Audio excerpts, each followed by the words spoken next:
얼마 전에 한국 사회의 서글픈 모습을 보여주는 기사를 하나 보았다.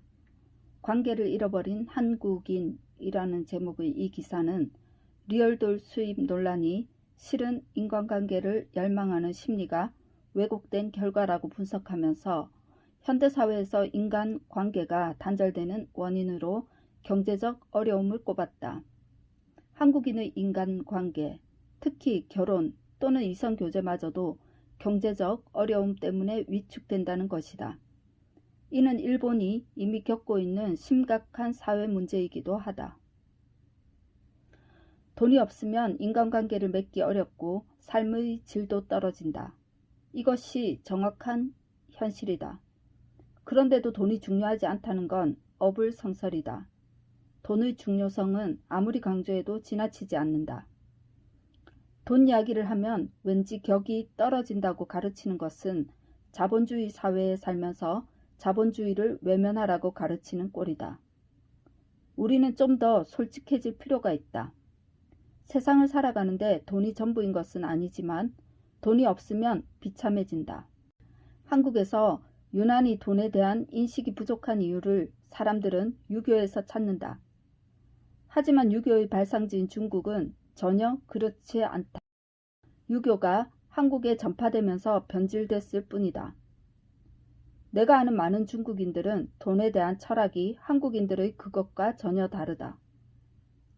나에게 돈이 그렇게 좋으냐고 따지는 이유는 아마도 돈의 중요성을 강조하는 나를 돈의 노예로 여기기 때문일 것이다. 하지만 이는 틀린 생각이다. 돈의 노예가 되는 것과 돈을 중시하는 것은 정반대의 개념이다. 돈의 노예가 되는 사람들은 돈을 하찮게 생각하는 이들이다. 돈에 초연한 척하는 사람들, 돈을 경시하고 낭비해버리는 사람들인 것이다. 무절제하게 소비하고 합리적으로 투자하지 않는 이들은 노후에 대부분 비참해진다. 가난하다는 것은 뭘까? 바로 돈에 끌려다닌다는 것이다. 하고 싶은 일이 있어도 돈이 없어서 하지 못하고 부당한 일을 당해도 돈이 없어서 참아야 하며 은퇴하고 싶어도 돈이 없어서 계속 일을 해야 한다. 금전적 이유로 국민들이 은퇴를 하지 못하는 나라 순위에서 한국이 두 번째로 높은 것은 안타까운 일이다. 한국은 노인층의 빈곤율이 세계 최고인데 노인 취업률 또한 세계 최고다. 돈에 대한 이해와 관리가 부족한 결과다. 또한 한국의 노인 자살률도 세계 최고 수준이다. 돈 때문에 원하지 않는 일을 하면서 어려운 여생을 보내게 된다면 이것이 바로 돈의 노예가 되는 셈이 아닌가. 아무리 열심히 일해도 부자가 될 수 없다고 생각하면 사람들은 돈을 아끼려는 의욕을 잃어버린다. 버는 대로 먹고 마시고 소비하면 지금 당장은 즐겁고 행복하거나 소소하지만 확실한 행복인 이른바 소확행이 달콤하게 느껴질 수도 있다. 하지만 소비의 달콤함에 빠져들수록 가난해지는 속도는 더욱 빨라지고 덜컥 수입이 끊어지거나 아프기라도 하면 곧바로 빈곤층으로 추락하고 만다. 우리는 부자처럼 보이지 말고 부자가 되어야 한다. 당신이 지금 부자가 아니라면 남들이 사는 방식을 따라하려 해서는 안 된다. 한국 사회의 만연한 그릇된 소비 형태는 한국 사람들이 돈에 대해 잘못 알고 있는 탓에 형성된 것이다. 열심히 일하고 저축해도 부자 되기는 불가능하다고 생각하며 포기해버리면 안 된다. 부자가 되는 길은 사실 놀라울 정도로 가까운 데 있다. 생각만 바꾸면 된다. 안 된다는 생각, 개천에서 용이 나던 시대는 지났다는 생각에서 탈출해야 하는 것이다. 과도한 소비를 투자로 바꾸는 라이프 스타일로 전환하기만 해도 기적이 일어난다. 이는 복리의 마법 때문이다. 단순히 월급에서 생활비를 아껴 저축하는 방법으로 경제 독립을 이룰 수 없다. 돈이 일하게 하는 현명함, 즉 금융을 이해하는 것이 경제 독립의 실현에선 필수적이다. 금융 문맹이 가장 심각한 국가는 일본이다. 일본은 세계 최고령 국가임에도 국민들이 금융을 이해하지 못해서 노후 준비를 제대로 못한 나라다. 특히 평균 수명이 87세에 달하는 일본 여성은 노후 준비 부족으로 말년을 힘들게 보내는 대표적인 취약계층이다. 일본인들은 자산의 80%가 은행 예금이나 부동산에 묶여 있고 돈이 일하게 한다는 개념을 이해하지 못했으며 아직도 그러한 상태에 머물러 있다. 그래서 일본이 오랫동안 침체에서 벗어나지 못하고 있는 것이다. 대부분의 일본인들은 주식에 투자하는 것을 부끄러워한다고 한다. 주식 투자로 얻는 성과를 불로소득이라고 여기기 때문이다. 주식에 대한 이해 부족으로 여유 자금이 자본시장으로 들어가지 못하기 때문에 미국처럼 혁신적인 기업을 일본에서 발견하기 힘들다. 대한민국은 일본과 달라야 하고 그들의 잘못된 길을 교훈삼아 경제적 자유의 길로 나아가야 한다. 현재 90%에 이르는 금융 문맹률이 획기적으로 낮아져 더욱 많은 사람이 경제적 자유를 얻어야 각각의 개인이 윤택해짐은 물론 나라도 부강해질 수 있다. 그렇다면 한국은 현재 어떤 상황인가? 일본과 너무나도 비슷하게 대부분의 은퇴 자금이 예금이나 부동산에 들어가 있으며 사람들은 원금 보장의 늪에 빠져 있다. 은퇴가 먼 훗날의 일임에도 사람들은 원금 손실을 두려워한다. 그 결과 열심히 일해야 할 자본은 잠자고 있는 것과 흡사한 상태에 이르렀다. 일본이 30년 동안 해왔던 실수를 그대로 답습하고 있는 것이다.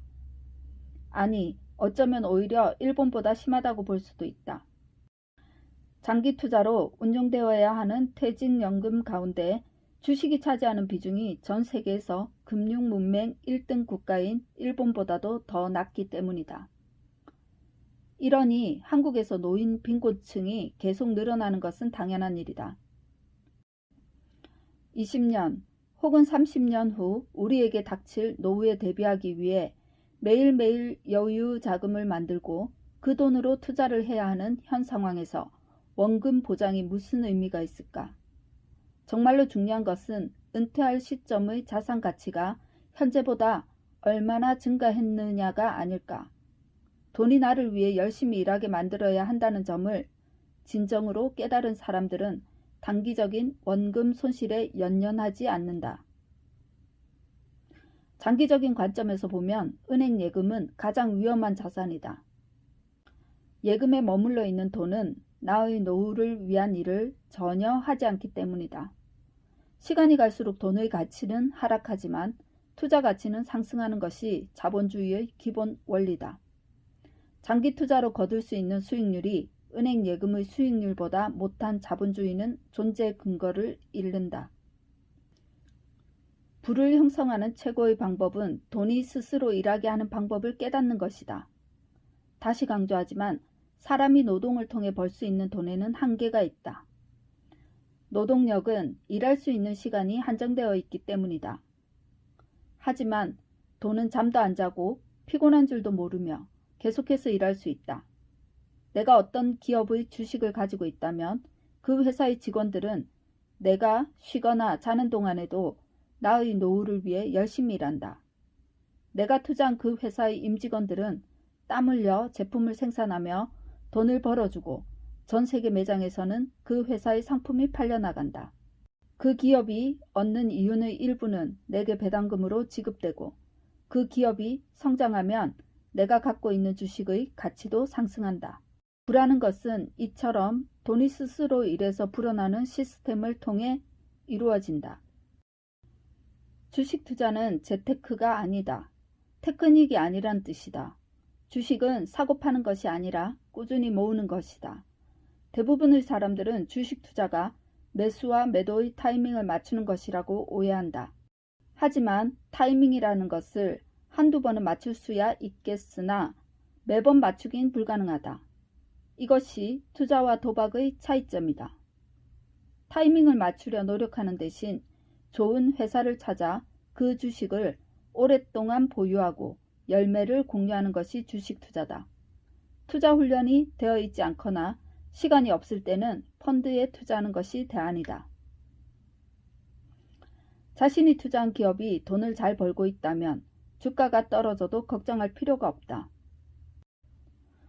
주식은 장기적으로 회사의 가치를 반영하기 마련이기 때문이다. 그러나 회사의 실적은 고려하지 않고 그저 주식시장의 상황과 차트만 쳐다보면서 노심초사하는 것은 좋은 투자 습관이 아니다. 훌륭한 투자자는 비가 오든 눈이 오든 일정한 여유 자금으로 주식이나 펀드를 꾸준히 매입한다. 그러므로 자신이 은퇴할 때까지 이런 방식으로 착실히 투자해야 한다. 또한 훌륭한 투자자는 누구보다 일찍 주식을 사들이고 누구보다 늦게 파는 사람이다. 그러니 가능한 여유 자금을 많이 만들기 위해 노력해야 한다. 지극히 단순해 보이지만 이는 부자가 되기 위한 가장 확실한 방법이다. 나는 펀드멘털이 좋은 기업의 주식은 결국 장기적으로 오른다는 사실을 경험으로 알고 있다. 좋은 기업의 주식을 흔들림 없이 보유하는 것, 그것이 훌륭한 투자자가 되는 가장 확실하고 유일한 방법이다. 주식을 자주 사고 파는 것은 현명한 투자 방법이 아니다. 많은 이들은 주식시장을 예측할 수 있다고 믿지만 주식시장이 좋아지고 나빠지는 데는 무한한 변수가 존재한다. 세계 경제의 여건이나 국내 경기뿐만 아니라 정치와 외교 상황, 심지어는 사람들의 심리 등도 주가에 영향을 미치기 때문이다. 이 모든 것을 정확히 예측하여 살 때와 팔 때를 판단하고 이익을 남기겠다는 생각은 도박에 가깝다. 좋은 기업을 골라 투자했다면 그 기업의 가치를 보고 외부 환경이나 주식시장 상황에는 휘둘리지 않아야 한다. 또한 긴 시간을 함께할수록 결과도 좋을 것이므로 특별한 매도 요인이 없다면 계속해서 투자해야 한다.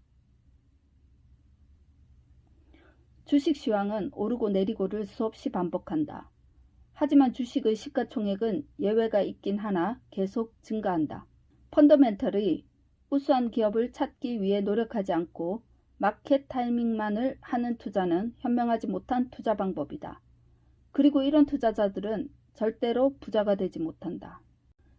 많은 사람들은 주식 투자에서 각종 정보가 많을수록 유리하고 그렇기에 기관 투자자들에 비해 가진 정보가 부족한 개인들은 기관 투자자들에 비해 불리할 수밖에 없다고 생각한다. 투자에 실패하는 이들은 정보가 부족한 게 아니라 오히려 과해서 그릇된 투자 결정을 내리는 경우가 대부분이다. 즉, 이미 알고 있는 정보를 잘못 해석하거나 과잉 반응하기 때문이지 정보를 모르기 때문이 아니라는 것이다. 넘쳐나는 단기성 정보들이 장기 투자를 방해하는 경우는 특히나 비일비재하다. 앞서 몇 차례 이야기했듯 펀더멘털이 우수한 기업의 주가는 오랜 기간을 거쳐 상승하는 것이 순리다. 그리고 기업 펀더멘털에 대한 정보는 인터넷 등을 통해 누구나 쉽게 접하고 얻을 수 있다. 주식 투자는 정보의 싸움이 아니라 참을성과 철학의 싸움임을 기억하자. 갑자기 부자가 되는 것은 불가능에 가깝지만 부자는 누구나 될 수 있다. 다만 그 일은 천천히 이루어질 뿐이다.